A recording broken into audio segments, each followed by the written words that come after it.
அவனும் பாதிக்கப்பட்டவன்தான். அன்றொரு நாள் அவளை ஒருவன் தொட்டதை எண்ணி பார்ப்பவன் எல்லோரையும் பயத்தோடு பார்த்தாள் அவள். அவனோ சகோதரியாய் எண்ணித்தான் உதவ முயன்றான். முன்பின்னறியாத அந்த ஒருவன் செய்த தவறுக்காய் அவனை கடும் சொற்கள் கொண்டு திட்டினாள் அவள். அவனோ தவறேதும் செய்யாமல் தண்டனையை பெற்றுக்கொண்டான். தண்டிக்கப்பட்டவன் தலைக்குனிவோடு வீட்டிற்குள் சென்றான். தாயிடமோ தமக்கையிடமோ நடந்ததை சொல்லாமல் தனியாய் சென்று தன் மனக்குமுறல்கள் பற்றி சிந்தித்தான். செய்யாத தவறுக்காய் தண்டனை பெற்றதை எண்ணி கோபம் கொள்ள முடியவில்லை அவனால். மாறாக தான் ஒரு பெண்ணின் அசௌகரியத்திற்கு காரணமாயிருந்ததை எண்ணி மனம் நொந்தான்.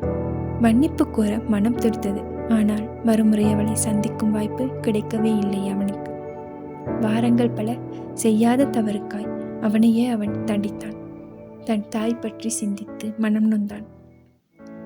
தன் தாய் வளர்ப்பை தவறாக எண்ணி அவள் திட்டியதாய் நினைத்தவன் அவளை தேடி பிடித்து மன்னிப்பை கோரிய போது எல்லா ஆணும் தவறானவர்கள் இல்லை என்று புரிந்து கொண்டவள் அவன் தாய்க்கு நன்றி சொல்ல சொன்னதாய் சொன்னாள் அவனிடம்.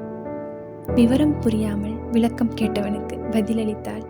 எல்லா மகன்களும் உன்னைப் போலவே வளர்க்கப்பட்டிருந்தால் என்னை போன்ற பாதிக்கப்பட்டவர்கள் இருந்திருக்க மாட்டோம் இவ்வுலகில் என்று பெருமிதம் கொண்டு புன்னகைத்து தலையசைத்து விடை பெற்றான் உன்னதனவன்.